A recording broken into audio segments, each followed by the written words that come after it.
muchos nos ha sorprendido la decisión histórica del gobierno de Puebla de ejercer la autoridad y poner en valor las leyes relacionadas con el uso del patrimonio edificado, las concesiones, los comodatos y toda aquella actividad que permitió a unos cuantos hacerse de los bienes públicos en aras de su cuidado y protección. Quizá los casos más sonados hayan sido el espacio de los lavaderos de Almoloya, que alguna vez intentó quedarse con ellos en circunstancias similares a algún familiar del gobernador Piña Olaya, y el Jardín de Trinitarias, un espacio que por complicidad de los condóminos y autoridades en turno, se apropió un particular para beneficio, goce, disfrute y comercialización. Otro, el de la Plaza de la Madre, convertido en estacionamiento particular, o el callejón aledaño para beneficio de los residentes, tratándose ambos de áreas comunes de los integrantes del llamado Fideicomiso del Paseo de San Francisco. La cloaca se ha destapado. Muchos intereses van a aflorar y muchas investigaciones podrían derivarse de estas acciones. Curiosamente, el gobernador Barbosa tiene muy cerca a uno o dos de los conocedores de esos secretos, de sus actores, de los intereses, del por qué y el cómo es que los comodatos fueron dándose ante el interés de algún particular. Será un buen escenario para ellos, para lavar su honra o cumplir con sus verdaderas lealtades. Pero hay un caso que en su momento indignó a muchos poblanos, no a los ricos, más bien a los pobres, a los locatarios, a quienes se ganaban la vida vendiendo sus productos perecederos en lo que ha sido el mejor mercado de alimentos de Puebla, La Victoria.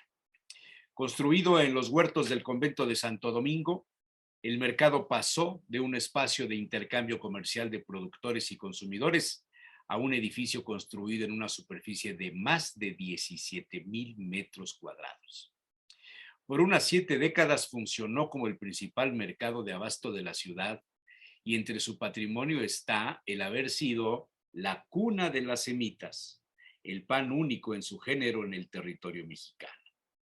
Las obras de reordenamiento comercial, derivadas del retiro de ambulantes que invadían las calles, trajeron en consecuencia el desalojo del mercado. Los locatarios fueron convencidos de que el espacio necesitaba de acciones severas de higiene para garantizar la calidad de los alimentos y la salud de los clientes. El convenio fue firmado por el entonces presidente municipal Jorge Murat y los representantes de los comerciantes Humberto Sánchez Vivas y Augusto Chumacero, entre otros. Entre los compromisos estaba la operación de desalojo, reacomodo en otros mercados, higiene del edificio, desratización, reparación de cañerías, mantenimiento de estructura metálica, techos, escaleras, locales, etc. A la muerte del profesor Murat, le sucedió interinamente Amado Camarillo Sánchez, quien terminó la función del periodo constitucional. Ya para entonces, el candidato a gobernador era Mariano Piña Olaya. Y el 14 de octubre de 1986, Amado Camarillo, avalado por el gobierno de Guillermo Jiménez Morales y el secretario del ayuntamiento José Martínez Escobar, acordaron suspender los servicios del mercado y su inmediata desocupación. El síndico, Antonio Oropesa, pidió se publicara en el periódico oficial del Estado y así sucedió. José María Cajica procedió. Pocos días después, el propio Martínez Escobar invitó a los integrantes del Comité Pro Defensa del Mercado La Victoria, encabezados por José Landa Segura, a presentar sus opiniones respecto al proyecto de remodelación del inmueble. En consecuencia, hubo un documento firmado por las partes, mismo que llegó a Cabildo el 27 de octubre de 1986. En el documento se leía, entre otros asuntos: los miembros de la Asociación de Comerciantes establecidos en el monumental Mercado La Victoria se comprometieron a desocupar los locales de dicho inmueble. Las autoridades municipales convinieron maduramente en efectuar las obras de remodelación del Mercado La Victoria y a dar preferencia a los miembros de dicha asociación para volver a ocupar los mismos locales que hasta esa fecha venían ocupando y en los mismos giros. Cuando entró en vigencia el gobierno de Piña Olaya, los acuerdos de Murat fueron desconocidos o mandados al archivo muerto. Marco Antonio Rojas Flores, el presidente municipal del segundo trienio, recibió órdenes del gobernador para suscribir el contrato de comodato entre el Ayuntamiento de Puebla y la Fundación Amparo, la entidad elegida por Piña Olaya para entregarle más de 17,000 metros cuadrados para su restauración.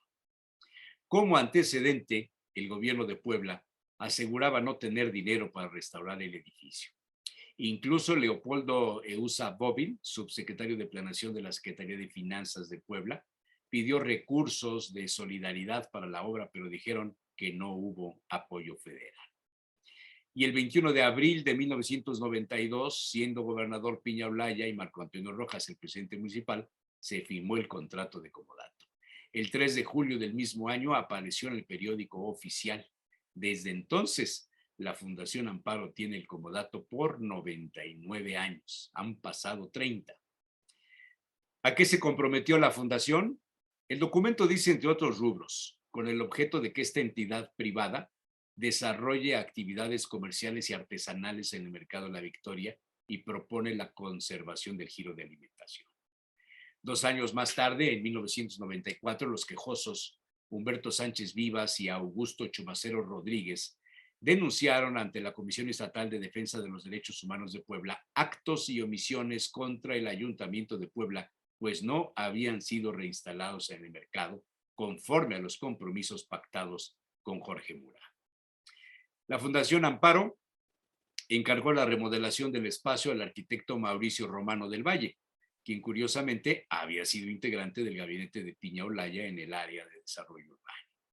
La gran aportación a la restauración del edificio fue la colocación de las escaleras eléctricas. El emblemático kiosco de Flores estuvo a punto de desaparecer. No se privilegió el uso del suelo en establecimientos de comida o alimentos perecederos.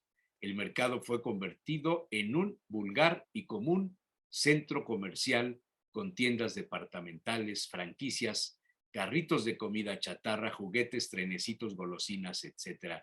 Y se perdió el espacio más importante de la gastronomía poblana, la de los poblanos, sin mediar ninguna defensa. La Fundación intentó cubrir el rubro de uso del espacio en alimentos con la inclusión del VIPS y en la parte superior una franquicia de comida española y después algunas fondas con poco éxito porque están alejadas del tránsito de la planta baja, que por razones obvias significa más ingresos en renta. Imagínese cuánto paga Suburbia, cuánto el VIPS, cuánto las islas alojadas en los pasillos. Quizá los únicos espacios respetados en su función original fueron los locales exteriores, donde se vende ropa infantil para primeras comuniones, disfraces, etc. ¿Acaso no sería conveniente, en beneficio de la fundación misma, que el gobierno hiciera una auditoría de la inversión en restauración del inmueble y las utilidades generadas en cobro de rentas? Ahora que el gobernador Miguel Barbosa ha puesto el dedo en la llaga, quizá valga la pena recordar estos asuntos donde afloraron, como en el fideicomiso de San Francisco, intereses particulares disfrazados de buena voluntad en aras de proteger el patrimonio edificado. Un tema bastante lleno de dudas, especulaciones, complicidades, muy a tono con el desarrollo de los grandes capitales poblanos, comodatos y complicidades. O por lo menos, así me lo parece.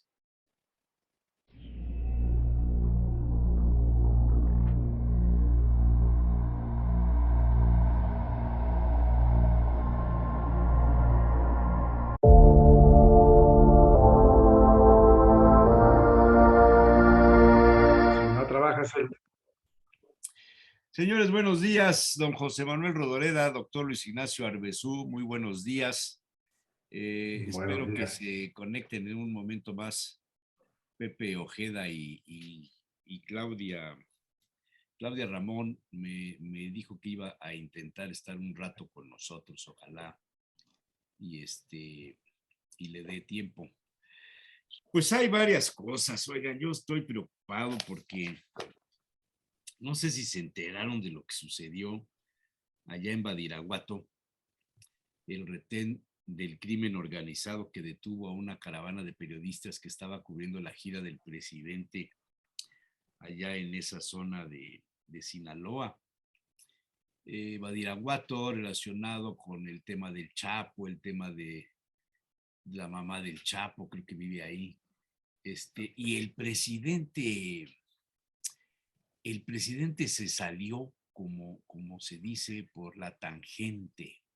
Ya se volvió una costumbre este asunto que me preocupa harto, porque no da la cara al problema. Les voy a poner lo que subió el diario El Financiero para ilustrar un poco y después les argumento con unos datos y me dan su punto de vista. El Financiero publicó este domingo 29 de mayo. Grupo armado intercepta a reporteros en Badiraguato. Fue una confusión, responde Andrés Manuel López Obrador. Vean la foto que subió en su Twitter. Ahí está el presidente, el gobernador, que por cierto se le ve barriguita, ¿eh? La señorita que está acá no sé, no tengo el gusto, el señor que está acá tampoco, este canoso que está aquí tampoco, este es el de la Sedena. Y dijo, todo se debió a una confusión, dijo este sábado el presidente Andrés Manuel López Obrador sobre el grupo armado que interceptó a los reporteros que viajaban por la carretera de Badiraguato hacia el evento que presidiría el mandatario. El mandatario mexicano indicó que en algunos lugares del país, no solo en Sinaloa, hay personas que están actuando pensando que se debe cuidar una región de que no lleven armas y a veces hay confusiones, pero en general todo bien. En su gira por Mazatlán, donde supervisa obras de distritos de riego, acompañado del gobernador de Sinaloa, Rubén Rocha Moya, el mandatario nacional manifestó que sus adversarios políticos, oigan esto, crean suposiciones de que el país está bajo el dominio del crimen organizado. Pregunta de los reporteros, ¿los grupos delictivos dominan el territorio? Responde, eso lo dicen los conservadores, es lo que ellos dicen, pero no les crean, porque si les creen pueden tener problemas. Me refiero a que les produzca confusión.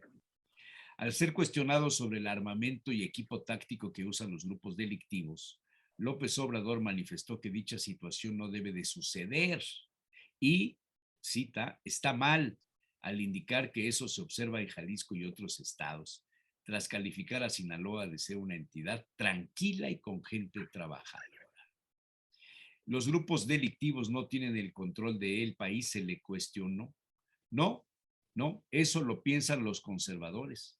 Yo no soy Felipe Calderón para que quede claro.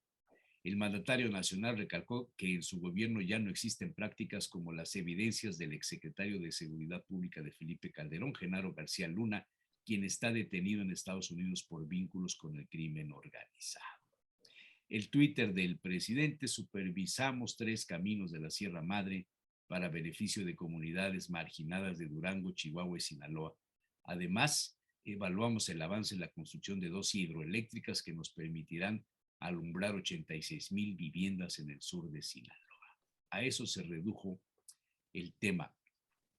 La revista Proceso de esta semana, de este domingo, su portada es "La narcopolítica se expande".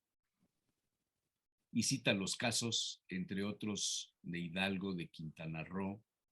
Les estoy poniendo en el Estado de México lo que está pasando. El nuevo orden se impone a tiros en el Estado de México. El asunto del chino Shen Il, ¿se acuerdan de aquel asunto? Del dinero que se encontró, de Javier Lozano, de todo eso. Juan Carlos Villarreal comenta: políticos, crimen organizado, una connivencia de alcance nacional. Cada vez menos presencia de uniformados. Es la revista Proceso de esta semana. Un polvorín llamado Tamaulipas y el detonador está en manos de la corte. Por aquí viene el de Quintana Roo. Narcotráfico. Quintana Roo, un paraíso enfermo. Hidalgo, una herencia de sangre y fuego para el próximo gobierno. Esto es lo que está pasando. Campañas en Oaxaca, guerra de lodo y vínculos con la delincuencia. El presidente, falta Durango, y en Durango el tufo a corrupción envuelve a los candidatos. Cito todo esto en relación a la declaración que hizo y me pregunto, esta idea de convertir, de cambiarle el nombre al Triángulo Dorado, sí lo escucharon, me imagino. Estás muy oscuro, doctor. Como que te falta luz. El Triángulo de la gente buena.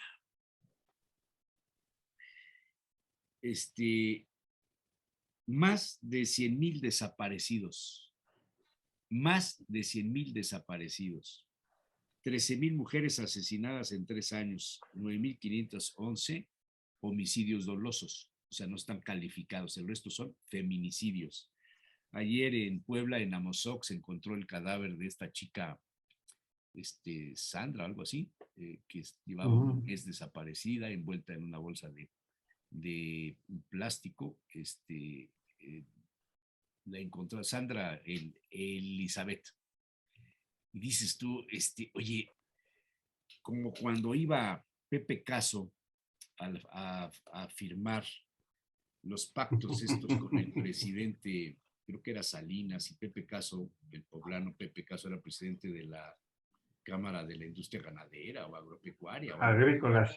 Eso. Agrícola. Y Pepe iba, nunca se ponía, bueno, nunca se pone corbata. Pepe es anticorbata, anda de saco, pero nunca se pone corbata. Y cuando iba a Los Pinos, pues tiene que ponerse una corbata.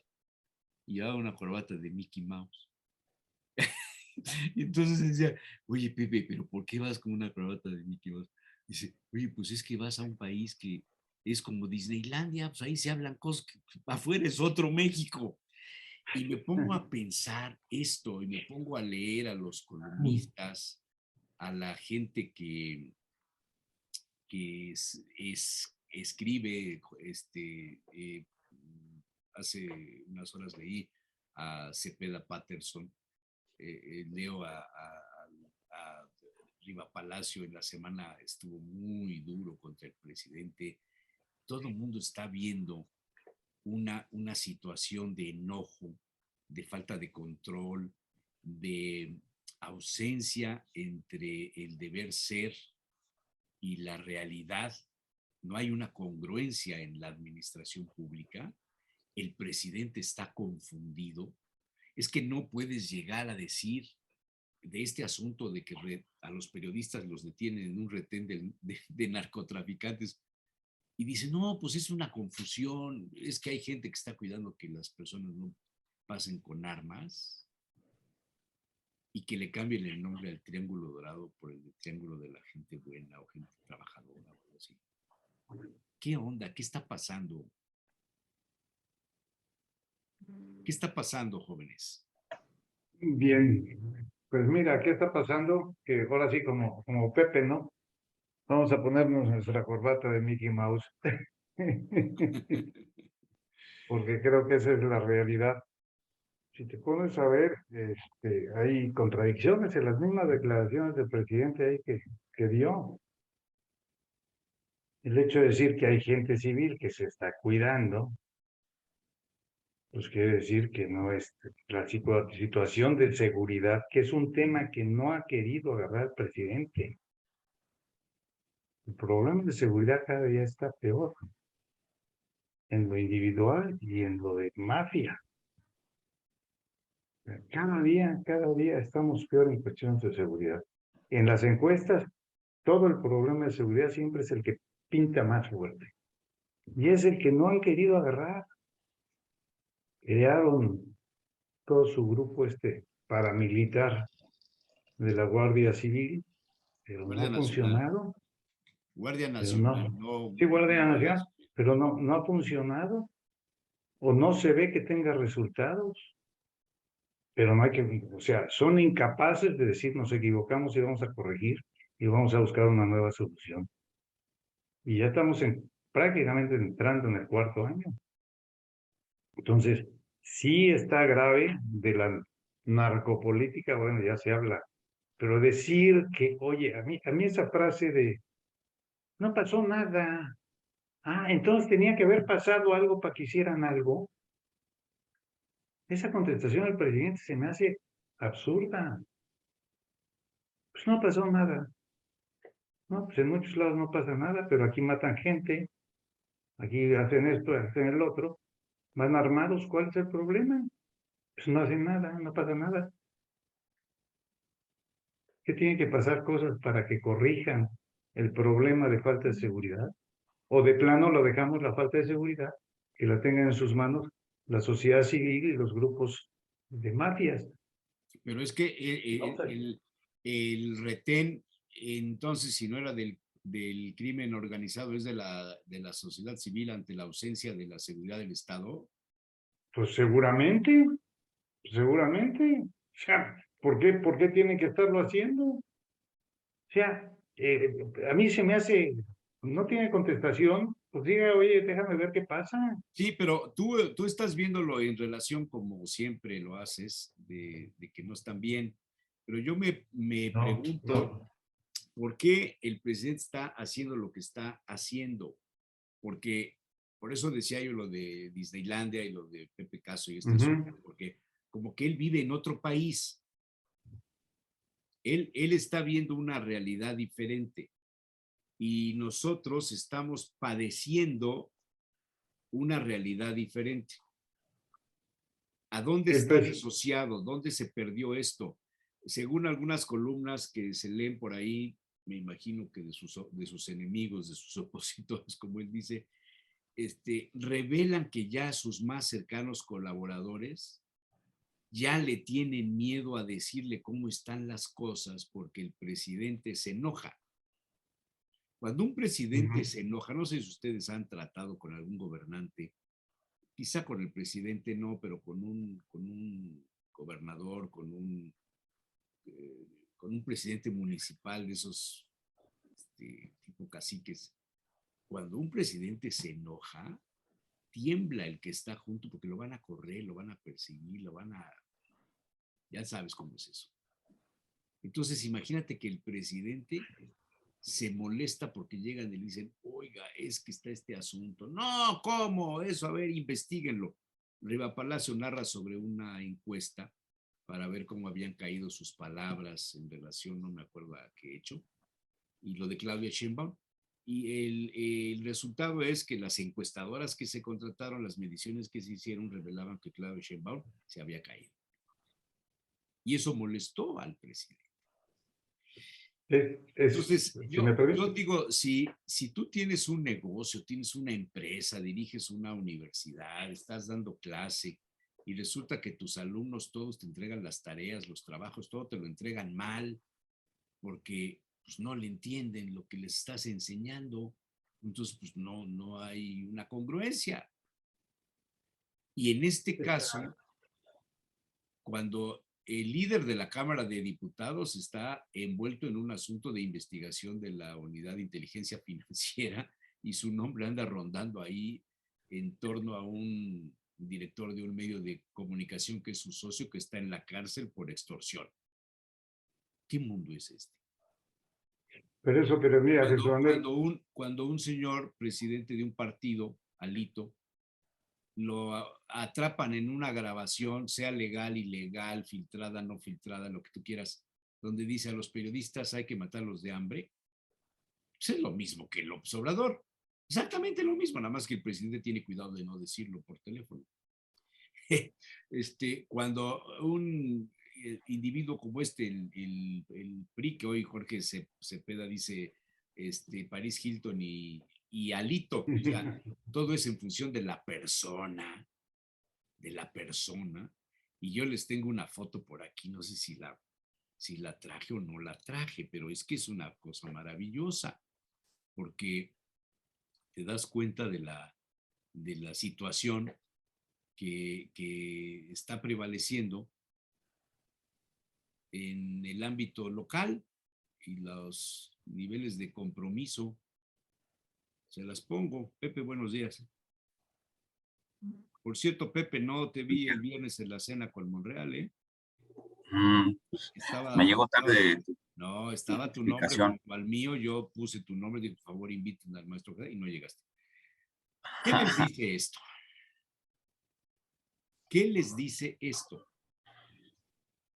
A ver, señor Rodoreda, a ver, doctor, a ver, Pepe Ojeda, el señor que quiere matar de hambre a los periodistas, el señor que ha perdido 10 estados de la República siendo presidente del partido.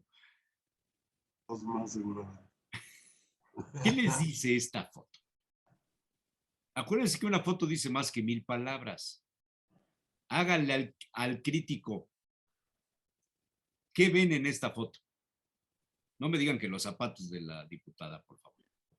¿Qué ven en esta foto? ¿Qué quieres que veamos, hombre? No, a ver, hablen ustedes dime, con toda libertad. hombre. Hablen con toda libertad. ¿Qué ven Pues en mira, esta foto? Hay mucha gente, te diría yo.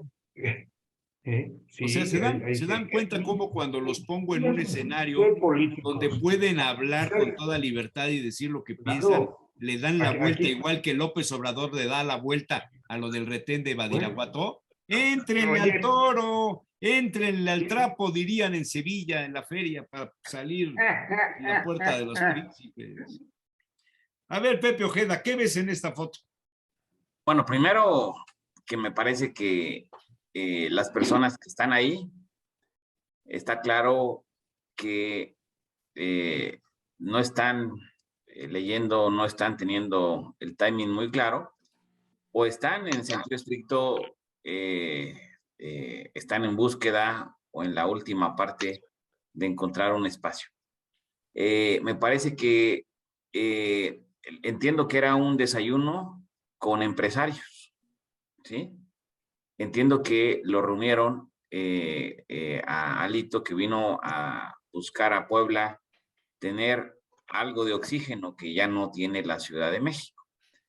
En Puebla, sin embargo, me parece que los actores que están ahí, pues primero no están entendiendo la debilidad que tiene un revolucionario institucional. No están entendiendo el momento que vive y pareciera que están en el pasado, que se quedaron en el pasado, pensando que el revolucionario institucional, pues todo puede soportar y todo puede superar. A mí me parece que no hay mayor trasfondo, pareciera, que el que vemos ahí. Y el que vemos ahí es que el revolucionario institucional en Puebla, con los actores que están ahí, pues no necesariamente tiene vigencia, sobre todo por el personaje que está al centro. Estás demasiado suave. Oye, Tu estilo ha sido otro cuando ponemos una foto donde se compromete la imagen del presidente o del gobernador o de lo que tenga que ver con Morena. Te defiendes como gato con abajo, ¿sí? Con las uñas para arriba. ¿Qué ven en esta foto, señores? Por favor, ¿se dan cuenta de lo que están viendo? Es muy sencillo, como dice el maestro. Los invitaron a un desayuno y normalmente maestro, sacan ahora fotos sí de le ese das la desayuno. razón al maestro. Ahora sí le das la razón al maestro. Cuando la tiene. A ver, doctor Luis Ignacio Arbezú, tú que no tienes compromiso con ninguno de estos, ¿podrías darnos un punto de vista? No es falta de compromiso, mi querido Jesús Manuel, déjame decirte, no es falta de compromiso, es simple y sencillamente, las fotos hemos encontrado muchas donde está el presidente con un Esta narcotraficante es atrás, una foto significativa tomada la semana pasada. las fotos, ¿no? Las fotos dicen lo que tú quieras interpretar de ellas. Si quieres interpretar mal O de sea, que ¿saben Pepe quiénes están Terragüe o que ahí? ¿Se dan esté cuenta el quiénes están presidente ahí? del CC, está el presidente del CC, Ajá. simple y sencillamente, ahí está No, el presente. presidente del CC, el presidente del Club de Empresarios. Del club de empresarios. El que fue El presidente del del Centro PRI. Libanés. El que fue el diputado que es el Sí. cercano colaborador del presidente. El presidente del PRI, el presidente No lo del conozco. Libanés. El diputado local que controla el Congreso del Estado. El Lázaro Jiménez, que fue el marinista más importante en su momento con López Zavala y que está ahorita como diputado. Este joven no lo conozco. Están los que quisieron salir en esa foto, simple y sencillamente porque pudo haber habido 20 más o 30 más. No, porque esta es la foto, a ver, esta es la foto que subió el presidente del PRI a su Twitter. Esta foto yo la bajé del Twitter del presidente del PRI, no de los grupos, no de las personas que están ahí. ¿Saben qué hay en esta foto? Aquí falta una cabeza, falta un título. ¿Cuál? Complicidades.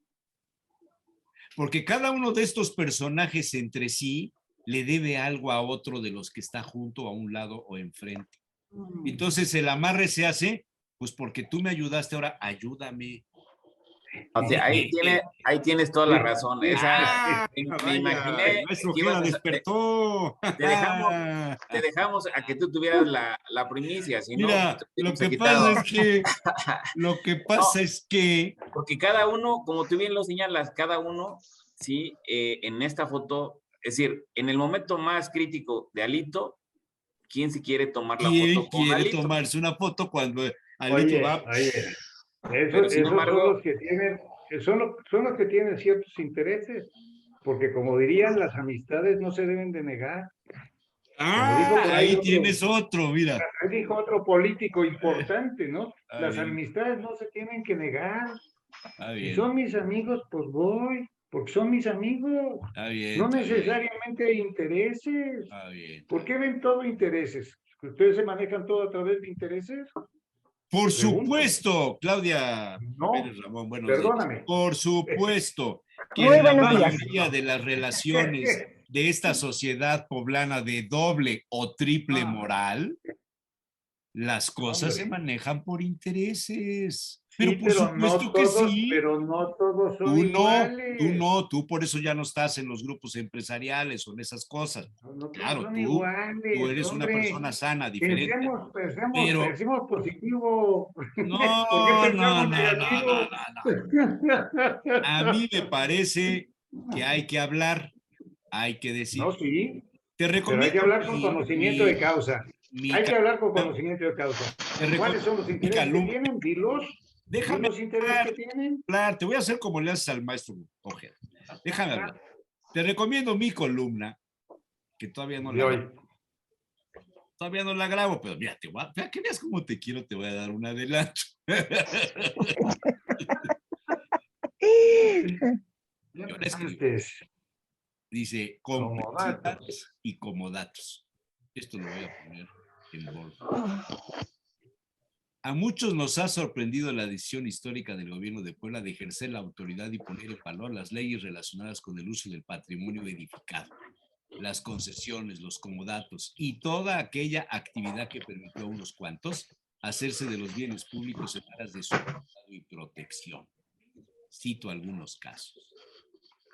Curiosamente, el gobernador se metió en esto y me meto en una zona que te va a gustar, a muchos les va a doler. Pero hay un caso, digo yo, que en su momento indignó a muchos poblanos. No a los ricos, más bien a los pobres, a los locatarios, a quienes se ganaban la vida vendiendo sus productos perecederos en lo que ha sido el mejor mercado de alimentos de Puebla, La Victoria. Y ahí me sigo, ya te imaginarás por dónde voy. Sí, bueno, estoy de acuerdo. Yo alguna vez lo comenté contigo ese caso. Porque ahí sale. Alguna vez. Oye, y por cierto, el domingo pasado fui al centro, vinieron unos amigos de Puebla, el lunes más bien, fue el lunes. Y quise llevarnos a conocer la Capilla del Rosario, que por cierto está cerrada los lunes. Me hubieras hablado. Y desde que te la abran a ti. Pasamos al Mercado La Victoria, precisamente, y el famoso de las flores, el kiosco de las flores, la verdad, no sé dónde quedó, es una de las cosas que habría que averiguar, dónde quedó el kiosco de las flores. Te va a gustar mi columna de este domingo. Pero bueno, No hablemos, Claro que sí. hablemos de México. Doctor, Además, estás oye, muy y callado. eso No, espero que no, menciones que se brincaron muchas disposiciones legales para dar ese comodato, ¿eh? Bueno, ya leerás la columna. Don Armesú. a ver, este tiene dos aspectos que hemos tratado. Primero, ¿por qué el presidente parece que dice un cuento de niños, un cuento alejado de la realidad cuando plantea los problemas, principalmente en la parte de la seguridad? Y el otro punto acerca de las complicidades y los comentarios. En esta parte del último, hace 15 días, ¿se acuerdan cuando estábamos platicando con Beto? Comentábamos precisamente, decíamos, oye, ¿te das cuenta de que cada vez el PAN se parece más al PRI? O sea, ¿no? Y que había la posibilidad, o sea, ya no solamente que no había diferencias, sino que al hacer eso, lo que históricamente se había manejado siempre como la oposición al PRI, que finalmente lo va a sacar el gobierno de la República, se acabó fortaleciendo lo que se dice todos los días. Es decir, con los hechos están verificando lo que el presidente dice. Esa complicidad, esa foto, lo primero que hace es decir, lo que dice el presidente en términos del PRIAM y de todos los demás, y ahí están los conservadores. Es decir, lo estamos viendo constantemente con ¿Alguien esto. está haciendo ruido ahí? No soy yo. Te hace eco. Sí, no era yo. Es decir, este tipo de situaciones justifican y verifican lo que el presidente está diciendo. La segunda cosa que iba a comentar en base a lo que señalabas, hay entre los servidores públicos una tradición en la que me parece que es muy real y pasa en casi todas las organizaciones con cierta autoridad o en los niveles con cierta autoridad. Cuando tú llegas a un puesto de responsabilidad, te pasa cuando llegas a director general, alcalde, gobernador, y obviamente debe pasar cuando llegas a la presidencia de la República, es que a partir de que tomas el cargo, se te quita lo feo, lo tonto, lo ridículo, y en ese momento te vuelves la persona más interesante, más sabia, Yo creo que sí más hay un gobernador que no se le quitó lo feo, ¿eh? pero, o sea, hay una playa de gente alrededor que están encargadas de hacer. Mario Marín, ¿eh? No vayan a malinterpretarme. Te hacen ver que nadie mejor que tú para ya nos ocupar van a quitar este programa, Jesús Manuel, ¿ya ves? No te Tú eres digo. aquí mi enlace con el poder, hombre. Mientras tú estés, estoy protegido. Hoy vengo destapado, caray. Perdón, doctor. No te preocupes. Cuando tú tienes, cuando 20 gentes alrededor te dicen eso todo el tiempo, el primer año lo dudas. Dices, ¿quién sabe por qué me lo está diciendo? Algo quiere, me quiere manipular, obviamente en otro sentido. Pero el segundo año, estás convencido de que tiene razón. Y de que te lo dicen porque tú eres la persona ideal para ese cargo y que además fue hecho para ti. Y el tercer año, el que no te lo dice lo corres por tonto que no se da cuenta de la realidad. Entonces, llegar a ver este tipo de declaraciones en un tercer y cuarto año de gobierno me parece que no es tan raro del todo. Porque, ¿qué ven los presidentes de la República cuando están más fuertes en el poder? Precisamente eso, que parece que todo lo puedes. Y no pasa solamente a nivel de la presidencia de la República, pasa en muchos niveles de la administración pública. Tú eres director general, de repente pides un trabajo, necesito que en 15 días me den esto. No se preocupe, señor, lo tiene usted en 10. Y van y te lo entregan en 8. No sé si esté bien dicho o mal, pero te lo entregan. Entonces sientes que todo se puede. Y cuando empiezas a comentar, te das cuenta de que has perdido un vínculo con la realidad. El gobierno me parece que empezó bien porque cuando comentábamos precisamente de que Aristóteles decía que la principal responsabilidad del Estado es garantizar la seguridad de sus integrantes, el hecho de la Guardia Nacional como se presenta y que se haya votado por unanimidad, quiere decir que pues había un interés de que este era el problema fuerte y que había que atender. Sin embargo, parece ser que cada quien ha seguido su discurso, su situación y obviamente es un problema complejísimo que toca muchas aristas. Entonces, ¿qué pasa? Pues de repente no las queremos ver o sentimos que sabemos exactamente lo que pasa y por eso no hay problema, se confundieron. O sea, a mí lo que me preocupa es, si el presidente me está engañando, quiere decir que está consciente de lo que es la realidad. Pero si el presidente no me está engañando y me está diciendo lo que está diciendo verdaderamente, hay un problema de objetividad. Y esto me parece que es grave. Y pasa normalmente cuando llegamos al tercer o cuarto año de gobierno. ¿Por qué? Porque no puedo atender los problemas adecuadamente. Esta situación de cambiamos el nombre. Esto ya no es el triángulo de Dorado. Ahora es el triángulo de la gente buena, honesta y trabajadora, ¿no? Incluso no lleva cómo ponerle nombre, y ahí se da. Explícame eso, Pepe. Pepe Ojeda, explícame eso. Pues la explicación es muy simple, nada compleja. Cuando el presidente se ve envuelto en una contingencia, en un problema que no tiene respuesta, que no tiene justificación, pues acude a lo fácil, a lo sencillo, a lo terrenal. ¿Sí? Pero por lo Utiliza menos las premisas. debía leer en el Festival de Cannes dirían, Ruben Östlund ganó la Palma de Oro el sábado con su película El Triángulo de la Tristeza. En lugar de Triángulo de gente trabajadora, Triángulo de la Tristeza. Es triste lo que pasa ahí. Genera tristeza lo que pasa ahí. México es un país que tiene mucha fe, me dijo el monje tibetano hace una semana. Tiene mucha fe y gracias a eso se mantienen más o menos algunas cuestiones. Mucha fe no en el sentido del Tíbet, mucha fe, es un pueblo de fe. Pero también creo que necesitamos que los mandatarios, que los gobernantes, que los políticos se pongan las pilas y respondan a los intereses de la sociedad en términos amplios y no a los de su grupo político y menos a lo exclusivo, ridículo, obtuso de su ideología. Y justo Pero, esto que sí. comentas, quien debería de poner ese dedo en la llaga, pues Alito. es la oposición. Exacto. Alito. Exacto. Pero Alito, pues, Alito. Oye, bueno, veo que hay que echarle alito. Pues vamos a echarle alito. No. Lo que pasa. A ver, No, yo permíteme, pido Claudia, palabra. Permíteme un segundo, Claudia, nomás una Claro, es cosa. que no Lo te- que falta a todos los políticos en México, Claudia, bueno, no quiero hablar de no todos. sabemos dónde estás. Es que oye, sigo peleándome con la red, entonces quito la No te imagen pelees para con que la no red, peleate con el gobierno. Peleate con la empresa, ¿no? Permíteme una cosa.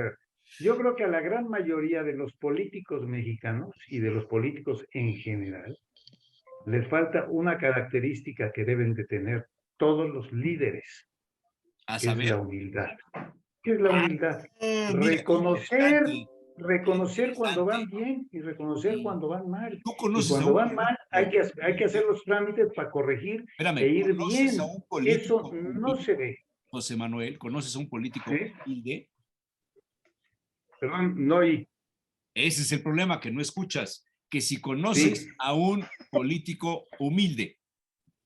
No, pero precisamente es lo que estoy diciendo, que ¿Conoces debe de haber. tú, doctor? Mira, un político debe ser un buen líder. Doctor, Y ¿conoces una a un político característica de un humilde? buen líder, una característica de un buen líder debe ser la Sí, humildad. pero no hablemos de las características, sino de si conocemos a un político humilde. Doctor, ¿conoce un político? Yo creo que sí los hay, Bueno, dame un nombre. No lo negaría. Pues todos los que están corrigiendo sus políticas que van Dame un mal. nombre, uno. Están corrigiendo. Presidente de la República, Ruiz Cortines. Humilde Sí, Ruiz Cortines es una persona humilde.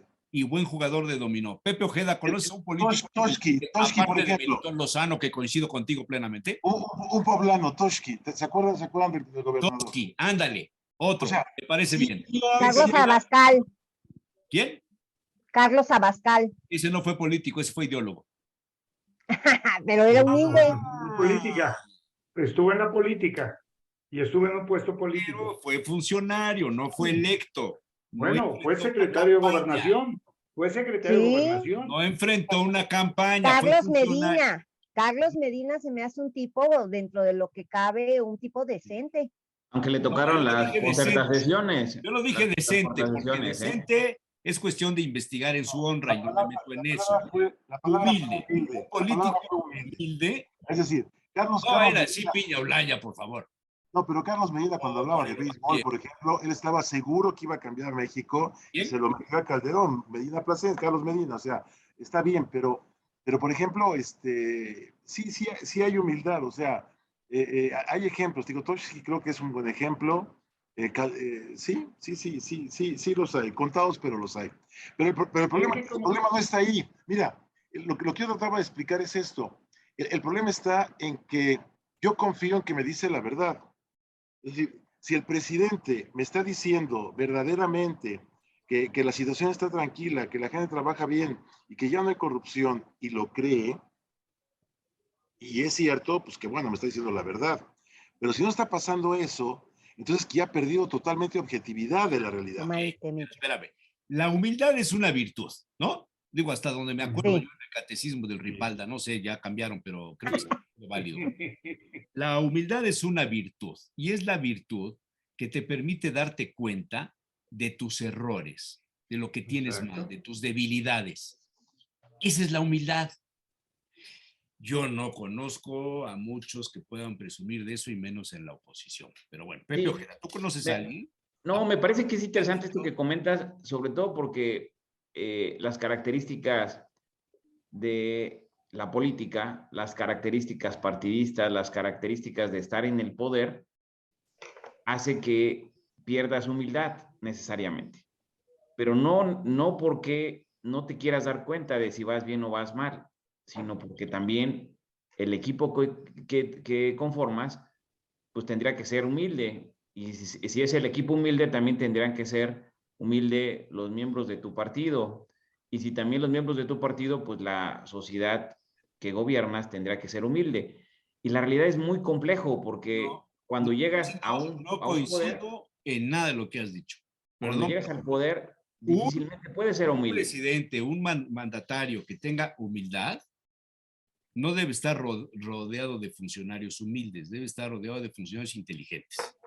No, pero me refiero que, Y el presidente debe darse cuenta de quién no lo es y de quién es incapaz. El Pero tema es que ya no se puede. Hace un rato decía, por sus palabras, si tú privilegias 90% de honestidad y 10% de experiencia, de lealtad. Estamos en una bronca como lealtad. de la Ciudad de México. Ahí nomás. Sí, de lealtad, pero me parece que es interesante, hace un rato lo decía el doctor Ignacio, es decir, si tú tienes gente brillantísima, pues esa gente brillantísima va a querer acceder al poder. Y entonces, no necesariamente. si eres humilde, automáticamente te van a comer.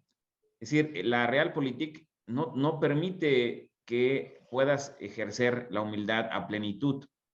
Porque es interesante, seguramente hay muchos políticos humildes y eso no significa, como lo decías, que sean congruentes, ¿sí? La congruencia es otra cosa y así podemos sacar otros elementos porque si no, no podríamos definir lo que significa humildad, ¿sí? Adelante, doctora. Pero no me diste ningún nombre de un político humilde. Bueno, yo difiero aquí con el... No me diste ninguno, ¿eh? Ya tú ya lo dijiste uno, ¿eh? No repitas los que ya dijimos. Dime uno. Bueno, ahorita que hable la doctora Claudia, yo te doy 3. Bueno, yo difiero un poco. Yo creo que hay quienes no son humildes, pero son pragmáticos y saben rodearse de gente que en un momento dado tiene ciertas cualidades, ciertas habilidades. Y pongo un caso. A mí me parece que Enrique Peña Nieto no era para nada humilde, pero tenía gente capaz en su gabinete. Y estos, pues, fueron los que mantuvieron de alguna manera la economía y demás. Un grupo de corruptos, totalmente de acuerdo, ¿sí? Una. Dos, a mí me parece también que un mandatario o un político que es humilde, ¿sí?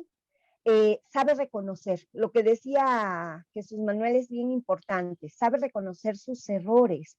Y yo creo que lo que estamos viviendo no son signos de humildad, son signos de desfase de la realidad, ¿sí?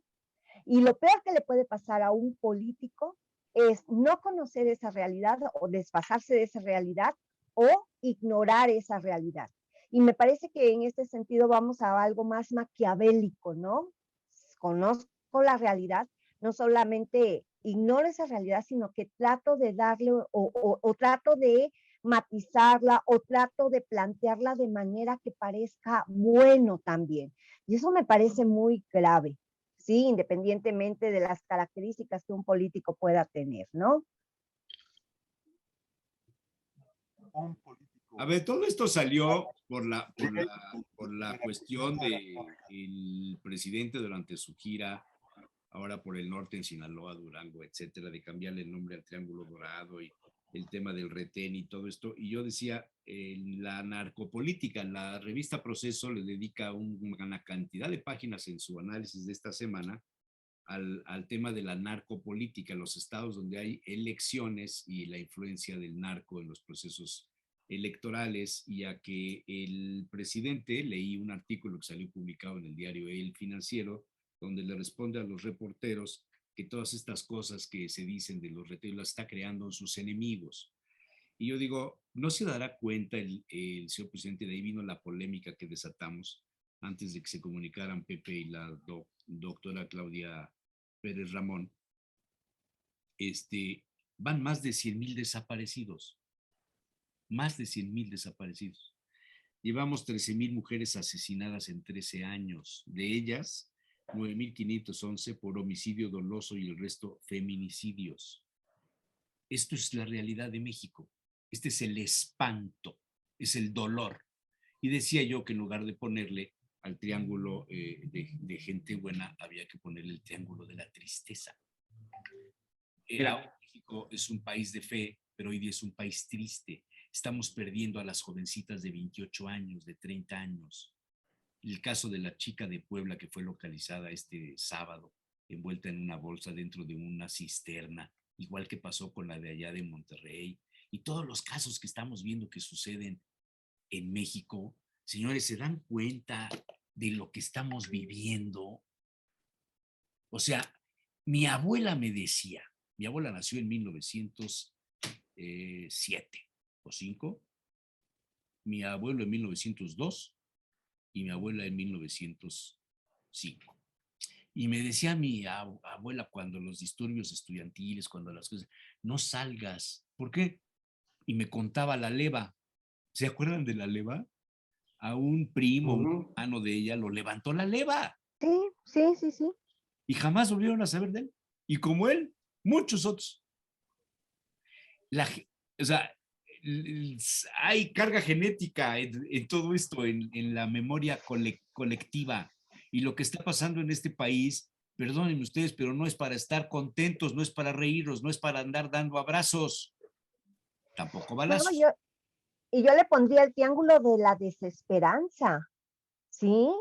No solo de la tristeza, la desesperanza, porque hoy los casos en donde hoy se está haciendo justicia, o parece estar caminando la justicia, no es porque las autoridades así lo quieran, es por esa insistencia de los padres, que son los que están haciendo las investigaciones, pagando investigaciones privadas y demás, para saber qué realmente pasa. Y sobre ello, exigir justicia. Oigan, los grupos de madres buscadoras obtienen mejores resultados que las propias autoridades. Y también aquí una cuestión, no es que la gente que está al mando, es decir, los subordinados no quieran, es que a veces también no tienen las herramientas, no tienen la capacitación, hay muchas limitantes, pero la corrupción es un elemento importante para que esto se esté dando. No cerremos los ojos a la realidad. A mí eso es lo que me tiene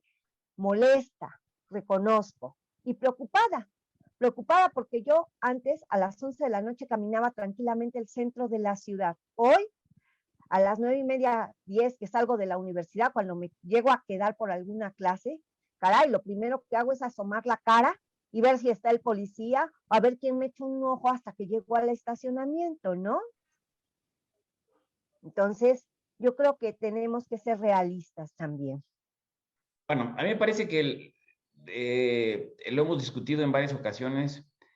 El principal problema de nuestro país es la inseguridad y todo lo que se deriva en torno a ello. Pero también hay que ser como muy claros en entender la problemática que se vive. En primer término, es una problemática que es imposible que se pueda resolver de manera inmediata, en 15 minutos, ¿sí? Es imposible que se pueda enfrentar cuando se ha degradado nuestra sociedad, porque todos estos temas que estamos discutiendo en este momento, pues hablan de que como sociedad nos hemos degradado. ¿Y qué tenemos que hacer? Pues otra vez tenemos que tejer, volver a tejer socialmente. Es decir, es difícil enfrentarla pensando o confrontar de manera directa con más policías, con más ejército, como lo hizo Calderón. O sea, eso es imposible. Ahora, el presidente se está equivocando, probablemente se está equivocando.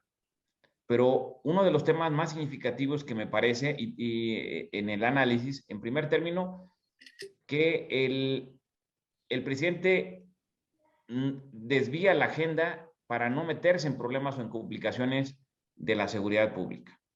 Y lo desvía porque sabe que no lo puede enfrentar y dar resultados más contundentes. Y deja esto en terreno del ejército y deja esto en terreno donde de alguna u otra manera hace acuerdos con los gobiernos estatales para ver cómo pueden sumar esfuerzos. Pero de una problemática que debemos de partir que es casi imposible resolver en el inmediato plazo.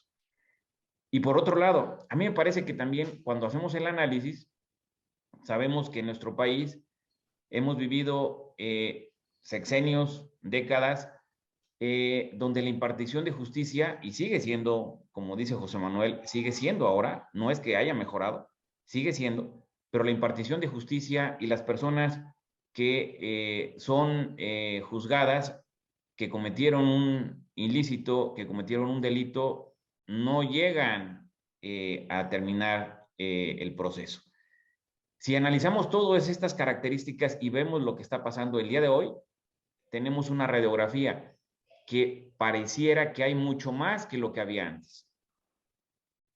Y ahora también tenemos que lo vemos más evidente, lo vemos en imágenes, porque tenemos ahora celulares y tenemos redes sociales, que antes no se tenían.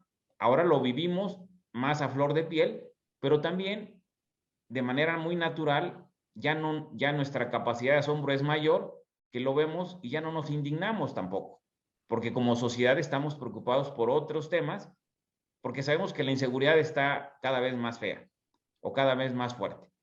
Pero si lo analizamos de manera más fría, si la inseguridad y todas estas personas desaparecidas y que se han incrementado la violencia en nuestro país, las cosas serían diferentes, ya tendríamos un polvorín en nuestro país.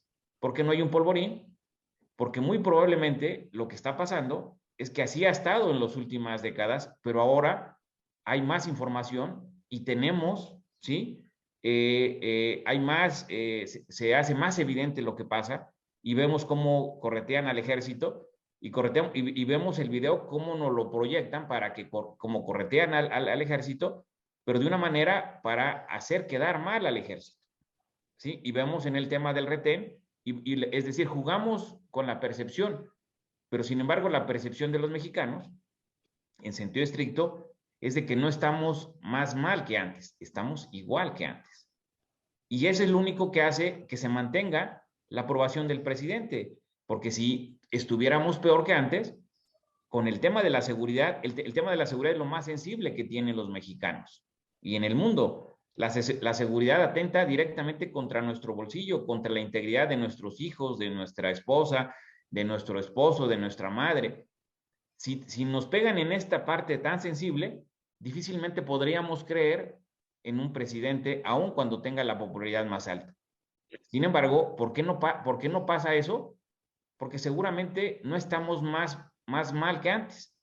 Lo que sí es que estamos igual, pero tenemos otra ventanita de oportunidad, que es lo que representa esta esperanza de que el país pueda cambiar o que se vean cosas que se están haciendo. Y ese es, en términos generales, el análisis que podría hacer, porque si no, de la otra manera, pues pensaríamos de manera real y como mexicanos, pues que López Obrador no tendría estos niveles de aprobación. Yo también Si me quisiera permites. pensar, espérame, quisiera pensar que estos niveles de aprobación tienen que ver mucho también con el nivel sociocultural de quienes lo aprueban y lo desaprueban. Es como cuando estás enfermo y llega la vecina y te dice, tómate este tecito porque esto te cura la enfermedad. Y vas con el médico y te manda con el especialista y el especialista te dice, no, no, no, usted necesita es una intervención quirúrgica urgente porque tiene un tumor del tamaño de una manzana. Y tú, en medio de tu desesperación, vas al mercado de México, luego te digo dónde, y ahí hay una señora que mediante un método muy especial que tiene, te saca el tumor con su mano.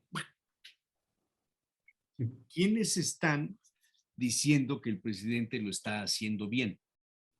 Primero, todos los que trabajan con él. Segundo, todos los que reciben dinero de las becas. Tercero, todos los que forman parte ideológicamente de un movimiento en contra de la derecha. Cuarto, todos aquellos que no habían recibido nunca nada y están recibiendo todo.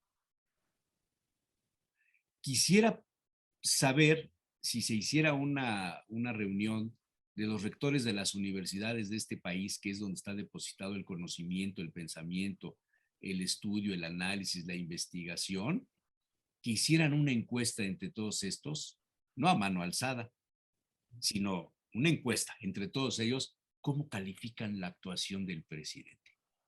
¿Sería con los mismos porcentajes? Jesús Manuel, no hay que verlo claramente con las propias encuestas. Una cosa es la popularidad y otra cosa es el ejercicio del poder. Sale reprobado. En seguridad sale reprobado en distintos temas que se van tratando. Entonces, simple y sencillamente una cosa es ser popular y otra cosa es actuar bien como gobierno. Pero yo lo que creo que uno de los grandes problemas que tiene este sexenio, y lo voy a decir este sexenio porque se ha seguido ese ejemplo, es que tienen que declarar todos los días y tienen que hablar todos los días y de todos los temas. Porque hubo una época en la que no se decía nada y porque el presidente era inaccesible. Y ahora el presidente no, es por accesible eso, para pero todos. te vas el péndulo hasta el otro lado. Claro. O sea, de un lado te fuiste hasta el otro lado. Yo no digo que no hablen, pero que se hable cuando se tiene que hablar. A toda acción corresponde una reacción. Mira, y si hoy tenemos lo que tenemos, es por culpa de los 70 años antes. Sí, pues eso es la 82. excusa. Esa es la excusa. No, porque mira, yo salvo algunos ahí. Te pasé un video de unas declaraciones del gobernador de Veracruz sobre una niña desaparecida. ¿Tú crees que yo a ese señor lo voy a escuchar y le voy a, o sea, a mí me parece que los pobres veracruzanos están padeciendo, bueno, han tenido mala suerte con el Chirino, con el otro negro. No, lo que digo es, ¿por qué tiene que hablar este señor de una cosa que no tiene ni idea? Los veracruzanos están peor que nosotros, y no digo nombres.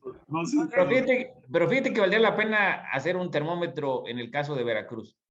Y ahí está el doctor Ignacio. Y yo. ¿Verdad? Bueno, también Claudia ahí.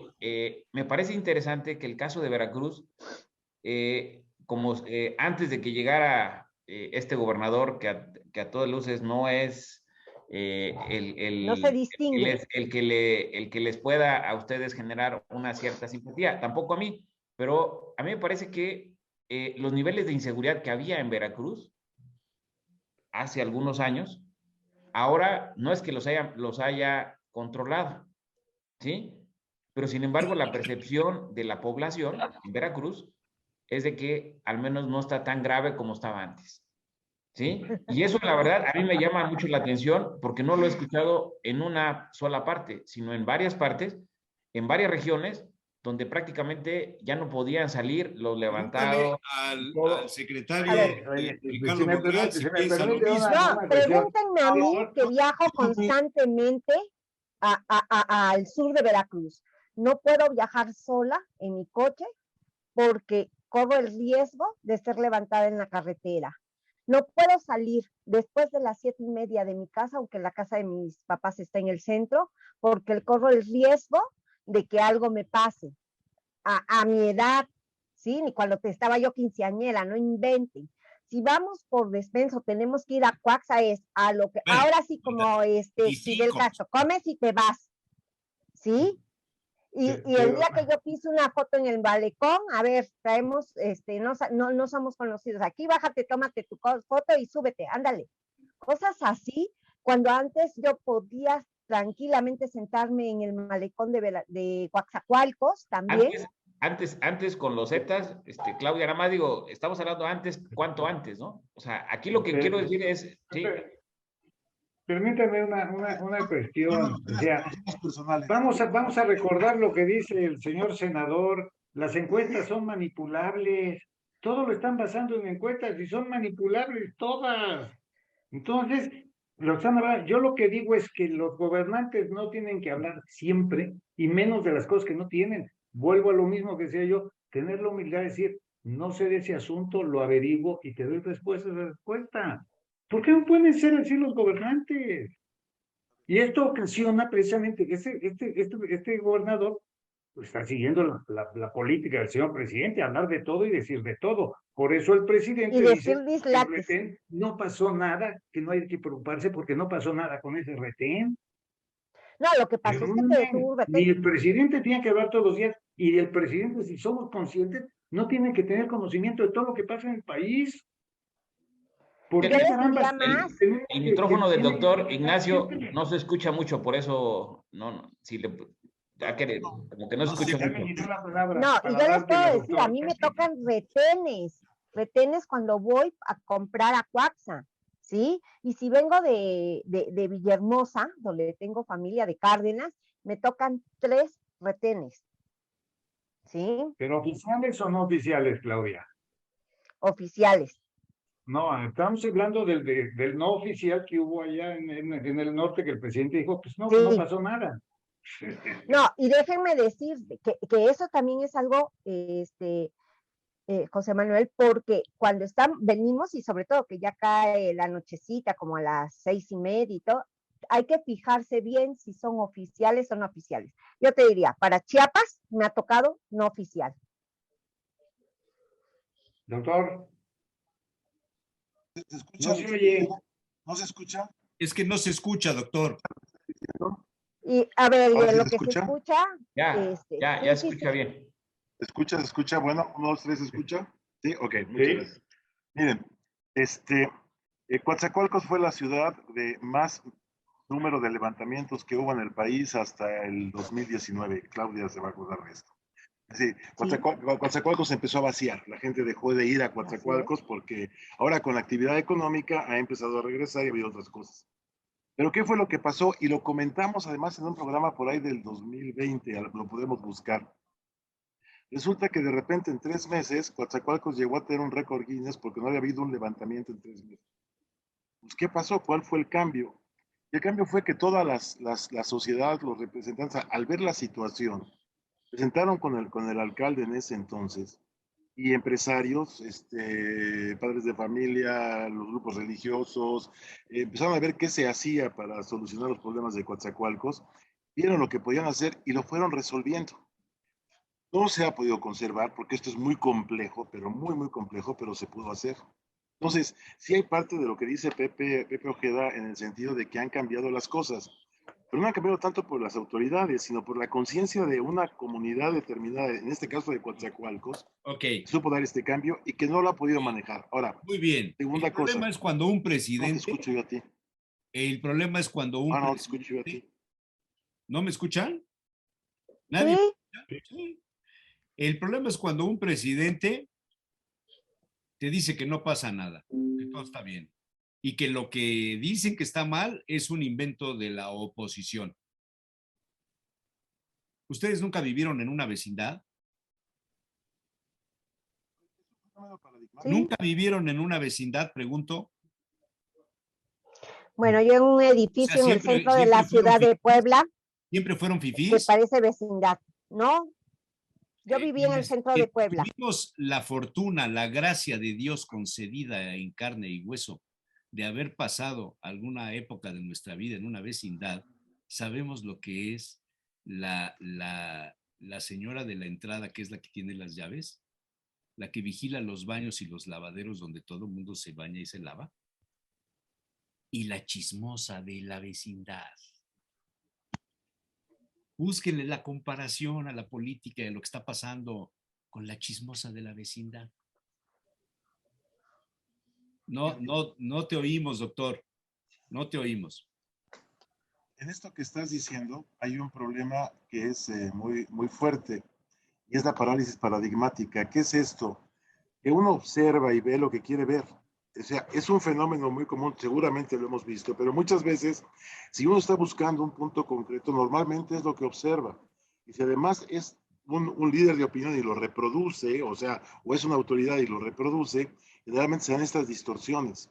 Y el problema es saber qué está pasando exactamente, o sea, ser lo menos subjetivos posibles y tratar de aproximarnos más a la realidad. Ese es el punto. Entonces, lo preocupante aquí es hasta dónde estamos en un fenómeno de parálisis paradigmática de nuestros gobernantes, de nuestros formadores de opinión pública y de nuestros líderes, y por otro lado, hasta dónde estamos siendo objetivos.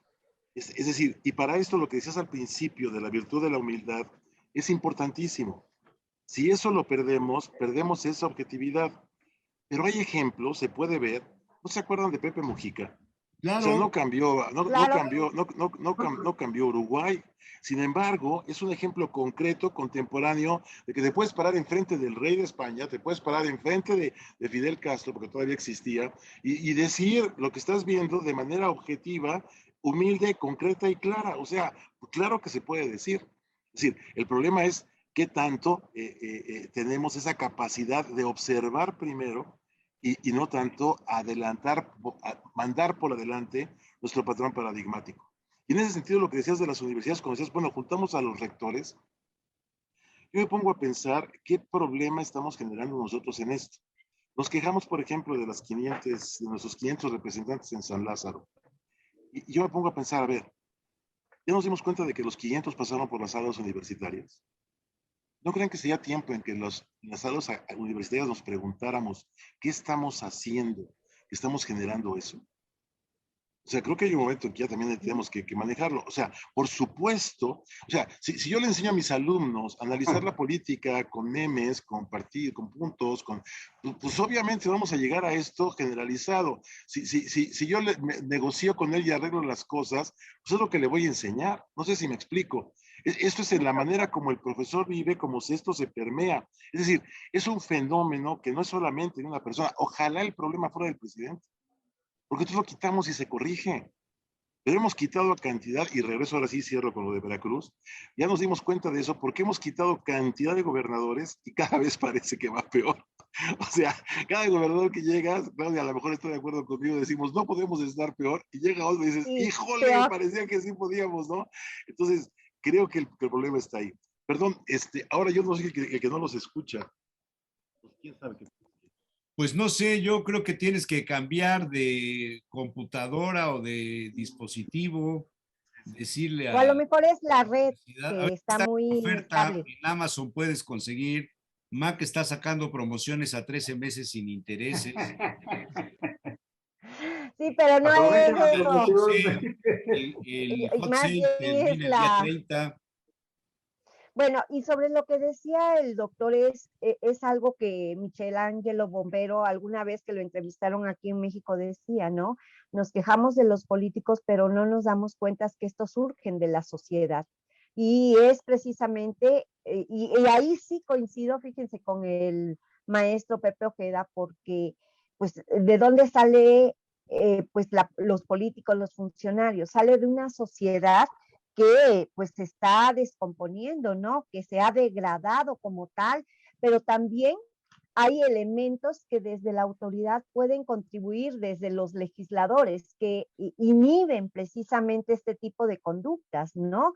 Él hablaba de la cuestión de la justicia también, pero cuando el sistema de justicia está degradado, bueno, pues es un problema, ¿no? Y lo que decía el doctor Arrezu es muy interesante, que tiene que ver con lo que planteaba Pepe, volver a tejer socialmente, pero para ello se necesita que concurran, que colaboren los distintos sectores de la sociedad, pero también Bueno, pues que el ejemplo ponga el gobierno. ¿Cuál es el problema que nosotros tenemos? Que miramos hacia las autoridades y decimos, si este lo hace, ¿sí? Si y utilizamos fíjense, hay una red social, hay un tejido social, pero que se formula o se articula a través de la corrupción, no de las buenas prácticas, ¿sí? Ese es el problema. Esa era la foto. Sí, Las ese es el problema. Sí, y me parece que ese es el punto. Alguna vez me tocó en trabajo de campo ir a una comunidad y ahí expulsaban a todo aquel que cometió un delito. ¿Sí? Había un consejo, ¿sí? Que los expulsaba de la comunidad y con disculpas de la familia y todo, pero lo acompañaron al pueblo y aquí no puedes volver porque ya cometiste un delito. ¿En qué momento hemos perdido esas virtudes ciudadanas, ¿no?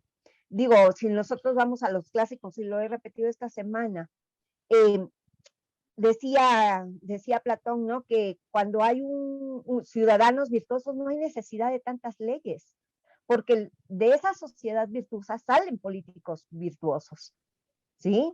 Entonces yo creo que sí, tenemos que replantearnos esto, lo que dice el doctor Arresto es muy interesante, que estamos enseñando en las universidades, ¿sí? Y también en eso, una sanción social, moral, pero jurídica, que inhiba cierto tipo de prácticas, ¿no? Y en este sentido, particularmente sobre aquellos que ostenten un cargo público, pues debiéramos de estar presentes, no porque me caiga bien, no porque sea mi amigo, sino simplemente porque hay normas que cumplir. A ver, todos los que se acercan a los presidenciables ahorita, y el viernes por la noche vino Ricardo Monreal, una reunión ahí también con comentarios que algunos de ellos se repiten de la foto que les mostré, se repitieron. Ponen las veladoras a todos los altares, a todos los santos, por si falla Santa Teresa, pues ahí está Santa Inés, y si falla Santa Inés, pues el Sagrado Corazón, y si falla el Sagrado Corazón, pues ya me voy al Señor de las Maravillas, que es el Todopoderoso. Creo que en el fondo, si hay políticos ineficientes y corruptos, y se han armado los sistemas de complicidad para gobernar o para cogobernar con la iniciativa privada, es porque hay muchos empresarios corruptos que hacen negocios a través de los políticos. Si cada uno hiciera su papel, si cada uno se dedicara a lo que tiene que hacer, si los empresarios se dedicaran a generar el empleo, la riqueza, repartirla, pagar sus impuestos, generar una vida digna para sus empleados, para sus colaboradores, iríamos bien. Y que los políticos no entraran en los negocios de la iniciativa privada, iríamos bien. Pero cuando se hacen estas mezclas, esa foto dice muchas cosas. Yo podría contar por lo menos 40. Hay mucho de complicidad y no necesariamente de corrupción, pero sí de intereses. O sea, no de corrupción de dinero, quiero decir. No metálico, pero de intereses, de favores, de ayudas, de échame la mano, méteme el hombro, ¿me explico? Esa complicidad de intereses, agregan esa complicidad de intereses, por ejemplo, los intereses de los sindicatos, por ejemplo. Y entonces te vas a un problema todavía más grande. Agrégale a esos intereses, los intereses en las Fuerzas Armadas, por ejemplo. Entonces te vas a dar cuenta de que las complicidades es una maraña impresionante. Pero parecería que todos buscamos esto. O sea, cuando el presidente Peña Nieto dice que la corrupción es un problema cultural, es que estaba convencido de que así era.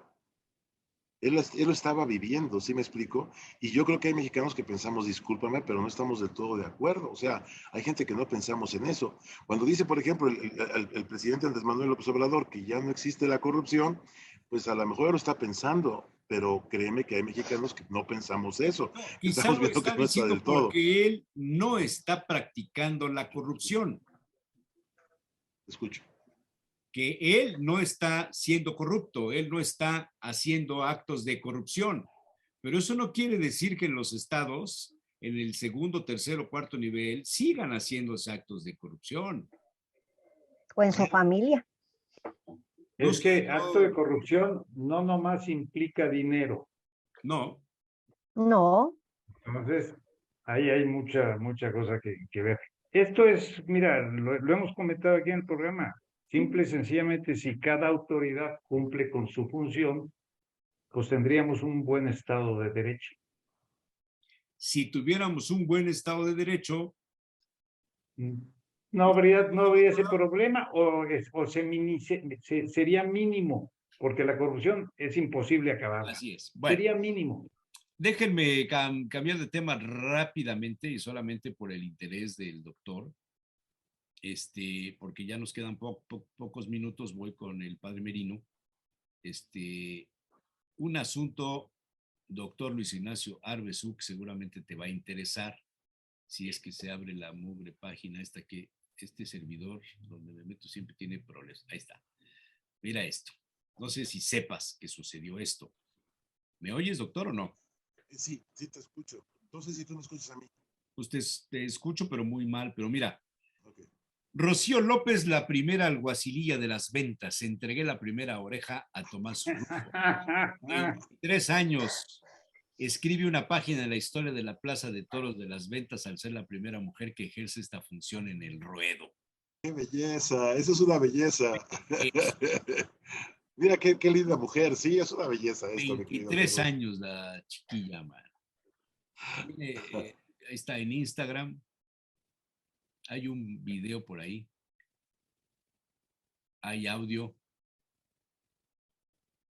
No, eso es una belleza. Para que oigas. Ahora sí, ya le arreglaste, ya le salvaste el domingo al doctor, hombre. Sí. Al final parece que pude arreglar el sonido, fíjate. Tienes que saber reaccionar ante bastantes imprevistos, pues puede ser una bolsa que salga volando y el animal se asuste, o que tenga un mal día y se ponga a botar. Entonces yo creo que lo principal es saber montar a caballo. Un alguacilillo También debe saber montar a saber un caballo. poquito del reglamento, Por supuesto. ¿Cómo ves? Y todos los reglamentos, Este, a ver, sí, por supuesto. Porque creo que vale la pena. Es un hecho histórico. la principal Muchas función gracias. es la de No, salir. no sabía, muchas gracias, es una belleza. Además, muy guapa la mujer. Soltera. Yo no, es el problema. Ahí está. ¿Ve? Sí, no, muy Con la guapa. oreja. Qué linda niña, qué bonito. Pero esto te habla de hacia dónde va la fiesta de los toros en Madrid, que está en decadencia la fiesta de los toros en términos generales a nivel mundial, Sí, y te lo demuestro con el documental que te recomendé de un filósofo en la arena. sí. Esta semana pasada, el señor Rodoreda se alarmó de que habían suspendido un juez las corridas de toros en la Plaza México. Lo que pasa es que ahorita no es temporada, entonces pues puedes suspenderlas, no hay ningún problema. No estamos en temporada. Pero ahora resulta que para mover al público a la Plaza de Toros de las Ventas, habrá que ir a ver al alguacililla. 8:30, 7:30 en las Islas Canarias. Saludo a Rocío López. Rocío, muy buenos días. ¿Dónde nos encontramos? Nos encontramos en la puerta por donde salen los toreros aquí en las ventas. Estamos en la Plaza de Toros de las Ventas. ¿Y cómo se llama esta puerta? La puerta de Cuatro y de Cuadrillas. ¿Y tú quién eres? Yo soy Rocío López, la alguacililla de las ventas. Comienza Agropopular. Qué belleza. No sé si ya viste lo de los recortadores nada también. más cómo me preocupo por ti, caray. Muchas gracias. Otra tendencia que hay es la de los recortadores, no sé si la has visto. No. ¿Cómo recortan el toro? Hoy hay una tendencia, lo que antes eran las fiestas, sobre todo en la región vasca, en las cuales burlan al toro, pero no lo agreden, sino que al final lo dejan y están brincando, dando vueltas. Todos los lusitanos, un poco el estilo portugués. Pero ya hay todo un torneo de recortadores en España y como que un poco la línea va por ahí también, ¿no? Está bien. El problema es que al final, ¿qué haces con un toro bravo? No sirve para nada, o sea, más que para estar ahí, o sea. El toro bravo por casta solo sirve para pelearse entre otro toro, con otro toro o con un caballo, con lo que se le ponga enfrente. Sí. Pepe Ojeda, comentario final, ya nos vamos. Me faltan 2 minutos. Pues nada, que son de los programas que hay coincidencias. nos obligas a generar como ciertos consensos en que como sociedad no podemos hacernos un lado. O sea, ¿quieres decir que los manipuló? No, no, por el contrario, Es lo que lo que nos hace es que podamos sensibilizarnos. me sonó como que... No, y hace un rato también lo decía la doctora Claudia. Es decir, no, nuestros políticos son ciudadanos, salieron de donde estamos nosotros, no de los periodistas, ¿verdad? Desde luego, pero salieron de esta sociedad, no son de sangre azul, aunque muchos pareciera que presumen su sangre azul, no vienen de Marte, son mexicanos, y que incluso en varios de los casos compartieron bancas con cada uno de ustedes, fueron empresarios como José Manuel, estuvieron ahí con José Manuel codo a codo, y no son gente que venga de otra parte, pues, y esa es la parte, lo más complejo. Es decir, ¿por qué estando donde estaban ya no piensan en la ciudadanía como José Manuel no los dice? ¿Sí? Está bien. Y esa parte se vuelve tan compleja de cómo se deshumanizan, se alejan de la sociedad, de la ciudadanía. Bien. Claudia Ramón, brevemente, nos vamos ya. No te oímos. Que el mensaje que se está dando desde la presidencia no me parece el más afortunado, el más propicio, porque pues vuelve nuevamente a prevalecer el hecho de que se protege a los delincuentes, a las bandas, y creo que esto no es bueno, ¿no? Y esto implica que se puedan llevar a cabo asesinatos a plena luz del día, sin ninguna regla, sin ningún temor, sin nada, ¿no? Y estamos normalizando la violencia, lo que es peor. Eso es gravísimo, normalizar la violencia. José Manuel. Pues hombre, yo insistiría en el punto de que la sociedad es la que tiene que hacer el cambio. Y bueno, así como decía el mensaje del abuelo, seamos tú y yo buenos y habrá 2 pillos menos. Si logramos que la sociedad empiece a pensar en positivo y no en función de intereses, podremos lograrlo. Está bien. Despido el espacio de la mesa de los lunes antes de ir con el padre Merino, nada más con este comentario prácticamente de orden de la prensa del corazón. El expresidente mexicano Enrique Peña Nieto se instala en España con un visado dorado. Dejó el inmueble de Chamberí, que lo compró hace 2 años, y se va a vivir a San Agustín de Guadalix. Conozco la zona bien, va a estar en un chalet de una constructora que se llama Val del Agua. Ahí va a estar de vecino de Penélope Cruz, de Bardem, el Jet Set. Ahí va a estar el presidente. ¿Cómo ven? Pues mira, yo nomás diría una frase última. Hace rato dijeron que el señor expresidente, hablaba de que la cultura que tenemos de la corrupción es parte de la cultura mexicana. Si es una persona, y lo voy a decir a lo mejor con palabras, que desde chiquito vivió esa cultura, pues entonces tiene razón. ¿Es normal? Busquemos cambiar esa mentalidad de cultura y tratemos de hacer precisamente lo contrario. Poner en valor los valores y las virtudes. Exactamente. Por ejemplo. ¿Cómo ves como título para una columna tuya, mi querido Jesús Manuel? Sí. De Atlacomulco, Val del Agua. No se come mal Me agrada. En Guadalix hay 2 o 3 sitios donde se come bien. Un día hemos de coincidir. El maestro Ojeda siempre se queda en el centro, ahí en los bares del centro, pero hay otros sitios. Bueno, gracias. Nos vemos la próxima.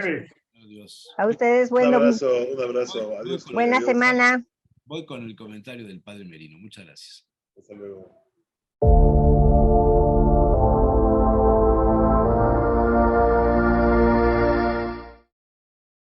Reverendo Padre José Merino Benítez, le doy los buenos días, le saludo con afecto, con cariño, extrañando su presencia por cuestiones de tiempo, de grabaciones, de producción, de todo esto, pero hoy está con nosotros. Aquí estamos, hoy en este lunes. Quisiera recordar la fiesta que ayer celebramos aquí en México y que el jueves pasado se celebró en todo el mundo, que es la fiesta de la Ascensión. Es una fiesta altamente significativa para nosotros, porque es la actitud que debemos tener. ¿Hay pasión? Sí. ¿Hay muerte? Sí. Pero hay resurrección para ascender. Y nosotros estamos llevando esta pasión con la mirada en la resurrección, porque nuestra religiosidad es de resurrección, y con la mirada en la ascensión. O sea, vamos caminando hacia ser mejores, que todo sea mucho mejor. El conformismo, la mediocridad deben desaparecer de nuestro país.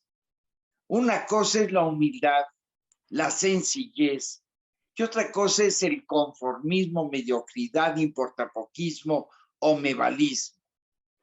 Eso ya no es racional. Que nosotros sepamos entender nuestra fe como una motivación muy grande. ¿Por qué es motivación grande? Porque Cristo, nuestra cabeza, ha ascendido. Y entonces Jesús asciende. Nosotros debemos estar en continua ascensión. Es decir, cada vez estar mejor. ¿Por qué? Porque seamos mejores. Ahí está. No se trata nada más, voy a estar mejor encima de los... No, eso sería soberbia. Voy a ser mejor.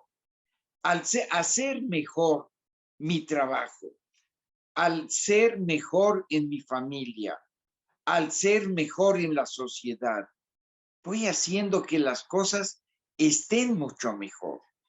Y ahí es donde está una de nuestras grandes obligaciones, la obligación del crecimiento. Dios nos mandó desde el Génesis crecer, multiplicaos y dominar la tierra. No dominar a los otros.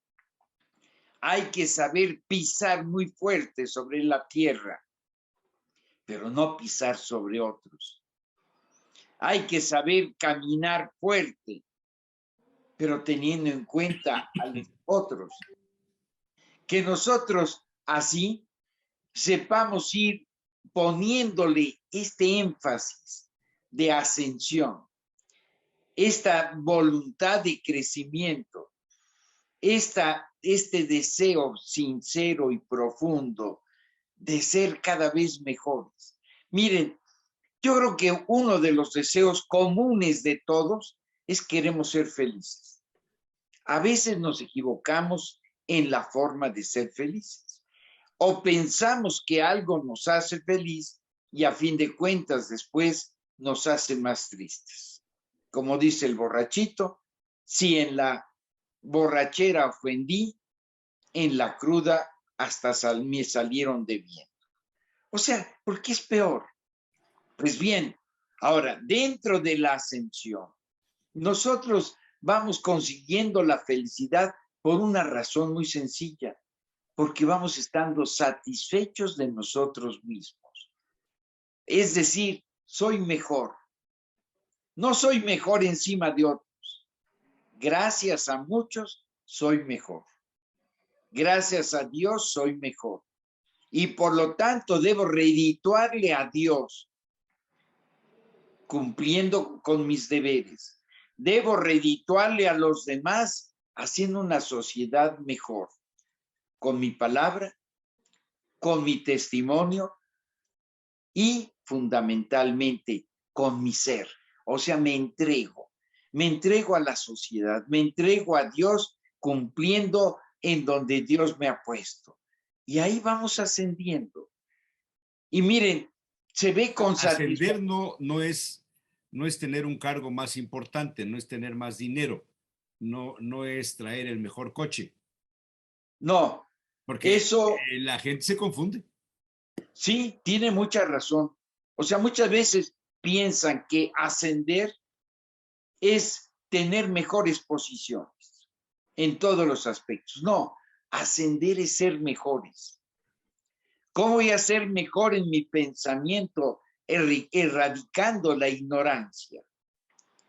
¿Cómo voy a ser mejor en mis actitudes, erradicando mis tendencias negativas? ¿Cómo voy a ser mejor en mis acciones, perfeccionando mi mecanismo de actuar? O sea, voy a ascender porque yo voy a ascender. No van a ascender las cosas que tengo. Voy a ascender yo. Es decir, yo en mí mismo voy a ser mejor. Voy a tener mejor presencia ante Dios y mejor servicio ante los demás. Ahí es todo. Que nosotros sepamos entender esta obligatoriedad que tenemos por la búsqueda de nosotros mismos de estar satisfechos. Algunas veces en un partido de fútbol perdemos, pero estamos satisfechos. Yo de eso no entiendo, no, no sé nada de eso.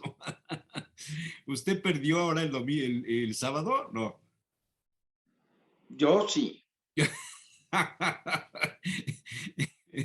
Ay, padre mío, mejor hablemos de religión, porque... De fútbol estamos perdidos. No, pero vamos a pensar, los que juegan fútbol, a veces pueden hasta perder el partido, pero estar muy satisfechos porque dieron su mejor partido. Así también, a veces no nos va tan bien en la vida, pero estamos satisfechos porque estamos dando nuestra mejor vida. Estamos creando, estamos satisfechos porque logramos mejorías en nosotros o en los otros, que es muy importante. O sea, no nada más es la satisfacción porque yo gano, sino también la satisfacción porque hago ser feliz al otro. Y ahí está lo importante, en que sepamos dar de sí antes de pensar en sí mismos. Y como Jesús, que dio de sí hasta se entregó hasta la muerte para poder crear en nosotros la vida y la vida en abundancia. Pues bien, ahora todo esto, ¿qué va significando en todos nosotros? Es una actitud. La actitud de superación. Y hace rato usted lo decía muy bien. No se trata de tener el mejor coche, etc. Tengan lo que quieran y lo que puedan. O sea, simplemente. También los de las grandes marcas tienen que comer. Y tampoco tiene derecho a gozar de lo que tiene alguien si es bien trabajado, si es producto del esfuerzo, del ahorro. El problema es hasta dónde tener lo mejor o lo que no tienen otros nos hace ser más grandes en el espíritu. Hace una semana conversé con un monje budista que me reflexionaba mucho sobre este tema de la ropa, de lo que ellos usan, de lo que comen, de los lujos o de dónde viven. Un poco como los eremitas, un poco como los monjes de los conventos de claustro, ¿no? O sea, cuando están dedicados a la contemplación, a la oración, etcétera, pues no necesitan de otras cosas, ¿no? Porque el contacto es directo, el espíritu, Dios, la fe que se tenga, ¿no? No, y muchas veces nosotros, cuando queremos estar mejor, nos ponemos ropa sencilla y ligera. Claro, claro, es cierto. Entonces, que nosotros sepamos revestirnos de sencillez para poder actuar con profundidad. Que nosotros sepamos pensar en los demás para poder así buscar razón de ser de nuestras luchas y esfuerzos. Si yo pienso en mí mismo solamente, me vuelvo muy egoísta y entonces trato de acaparar, a veces hasta injustamente. Si yo pienso en los demás, entonces trato de subir en mi servicio. para poder hacer a los demás felices. Y entonces trato de ser mejor, esa ascensión. El pensar en los otros para ayudarlos me hace en nosotros ser mejores. Y entonces los otros nos están ayudando porque están siendo motivación para que nosotros vayamos progresando y siendo mejores, más puros en los pensamientos, más audaces en los proyectos y más eficaces en las acciones. Y todo esto va sumando para ser mejores personas. Es la ascensión, es ser cada vez mejor. Mejor en el servicio, mejor en uno mismo ante Dios. O sea, ¿qué tanto puedo platicar con Dios? ¿Cómo mejoro mi plática con Dios? ¿Cómo escucho a Dios leyendo su palabra y reflexionando su pensamiento? ¿Cómo voy fortaleciendo mi relación familiar, escuchando las necesidades? Hasta dicen, ahora papá, mamá, este hermano, este otro hermano, han mejorado mucho. Ahora ya como que escuchan, ahora como que ayudan, ahora como que colaboran, ahora están presentes. Eso es mejoría, eso es subir, ser mejores. Esta es nuestra ascensión. Por lo tanto, les decía, es fundamental en nuestra vida de todos los días, porque todos los días debemos ascender. El que no sube va para abajo. Claro, claro.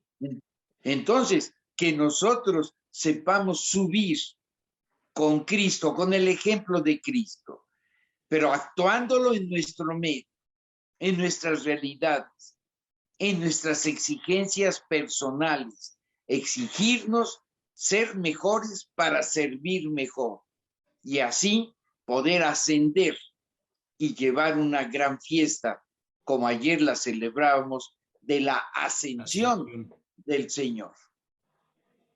También ayer se recordó al Papa Pablo VI, elevado también a la santidad. Yo tuve la fortuna de verlo físicamente, personalmente, en Roma en 1970. Me imagino que usted en esas épocas andaba por allá o llegó después. No, yo fui hasta el 78, exactamente cuando murió San Pablo VI. O sea, murió, eligieron a Juan Pablo I y después ya yo llegué, todavía estuve en una entrevista con Juan Pablo I. Y a los pocos días murió. Sí, o sea, en realidad fuimos muy pocos en la humanidad que tuvimos el privilegio de escucharlo, tratarlo. Pues nada más, eso lo acerca a los 25, a los 20 futuros cardenales que va a elegir el Papa Francisco en agosto. No, pues que yo ya me pasé de edad, gracias. Sí. Bueno, pero aquí en la Libertad le podemos conseguir un acta de nacimiento posterior, padre, para que pueda usted estar ahí en la lista. No, mejor así estoy tranquilo, pacífico, y hay que ascender desde nuestro lugar, no tratar de tener lugares. Está bien. Porque luego nos hacen bajarnos a la realidad y eso es más terrible. Mejor nuestra realidad que vaya subiendo y que sea mejor. Está bien. Muy bien, padre Merino, pues sé que hoy tiene usted prisa, que ya estamos en el límite. Muchas gracias, espero que la próxima semana tengamos más tiempo. Primero Dios, que todos sean felicidades. Bendiciones, padre, bendiciones. Que Dios los bendiga a todos. Gracias, buen día.